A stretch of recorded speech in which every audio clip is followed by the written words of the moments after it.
rocking with the best duo, Adam A. And right next to him be the man Steve J. Tooks rocking with the best duo, Adam A. And right next to him be the man Steve J. Tooks rocking with the best duo, Adam A. And right next to him be the man Steve J. Tooks rocking with the best duo, Adam A. And right next to him be the man Steve J.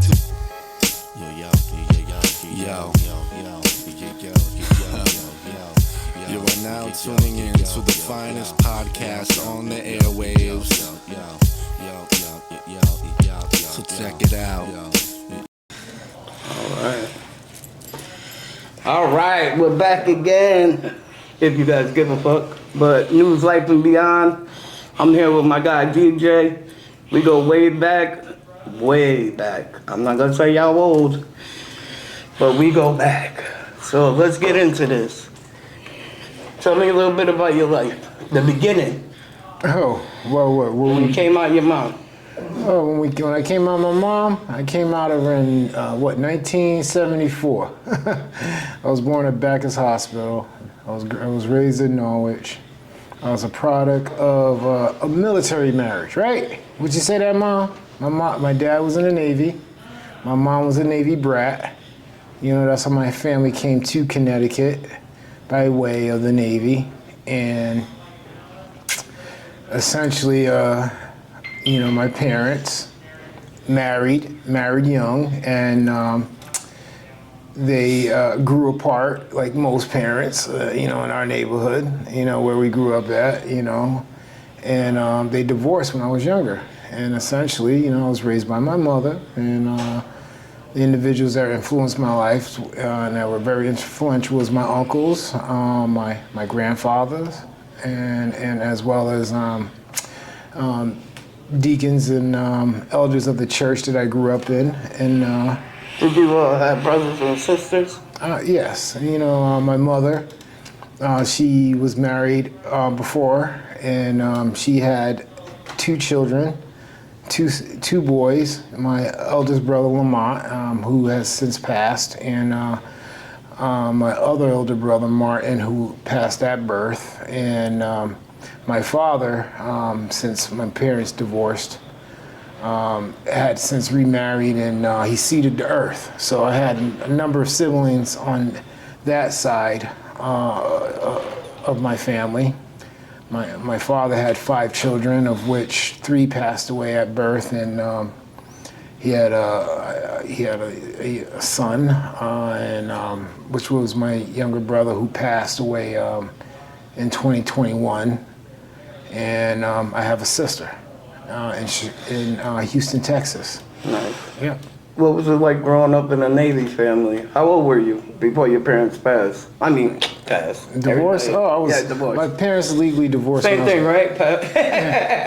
Basically, my parents divorced when I was roughly about 6, but they separated when I was 2 or 3 years of age, and I occasionally went over. It was dropped off to my dad's apartment with his roommate at the time, who was Rab.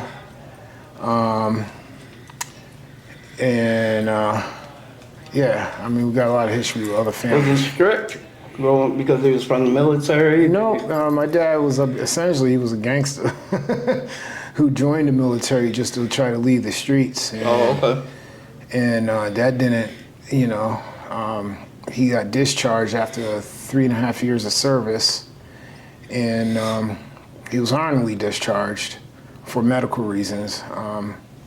And he since he remarried a woman in the Navy, and he basically was bouncing around the world from base to base while I was being here raised in Connecticut with my mother. So your mom was your mom and your dad mostly?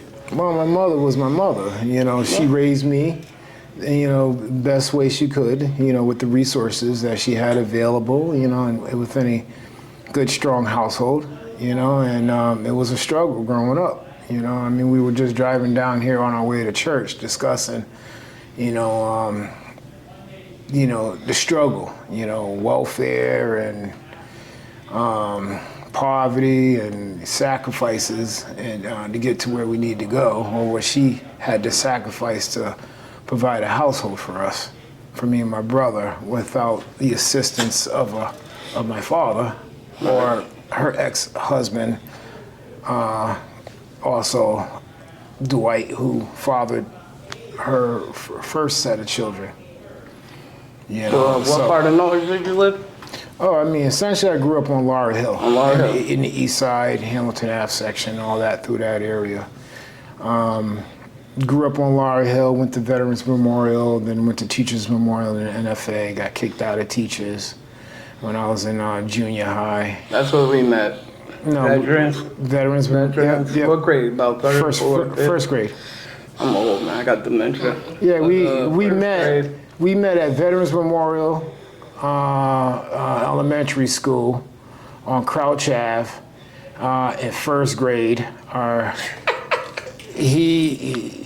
I left. No, For a couple years, I went to Sacred Heart. Yeah, you went to a Catholic school. Yeah. Because your parents felt probably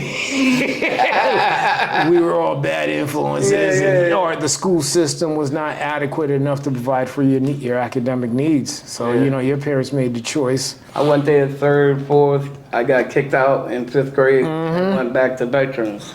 Yep. And that's when you got back on, and we became punchball team partners. We was always on the same team. We was the only ones punching the ball over the fence. They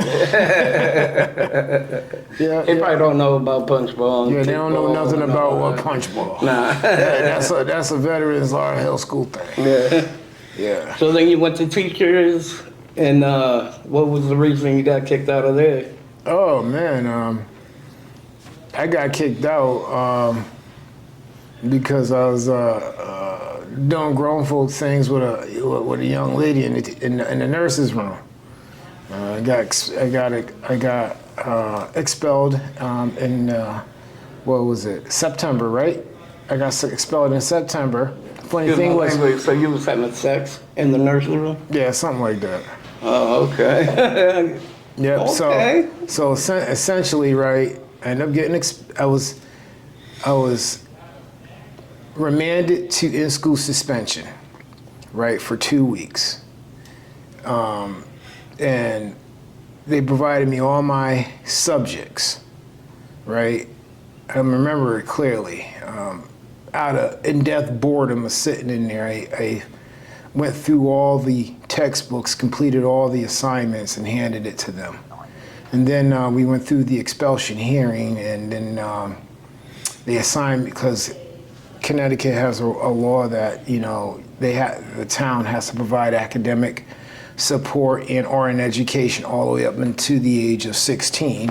Now the law has since changed up to the age of 18, that they were required to provide me an education. So I was appointed a tutor, right? Why didn't they let you go to Kelly? Because I was too grown because of the reason why I was expelled. So other than that, I essentially had a tutor for all of 8th grade. I had 2 different tutors. I forget the first one's name, but my other tutor, he was the vice principal of Bishop School. So he was appointed as my tutor. And he used to take me around he taught me how to drive manual car.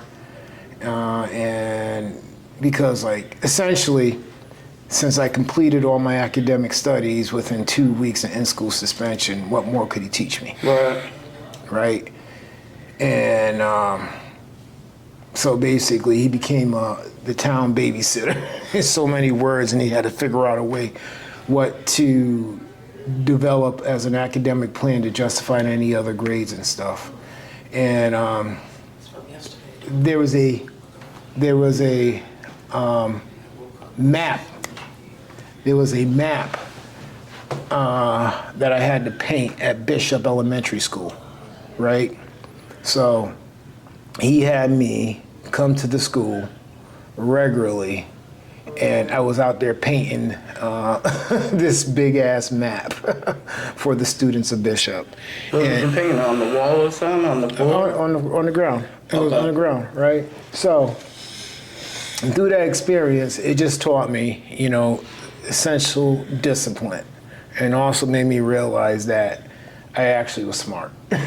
I was just gonna say you were so smart that you had too much time on your hands since you did all your schoolwork. Then you Yeah. got all this to do, and you had nothing else to do. So actually, he was trying to help you out. Yeah, yes. More or less. And then didn't he present mom to me? Like he tried to make an argument for me to go to the Williams School in New London, right?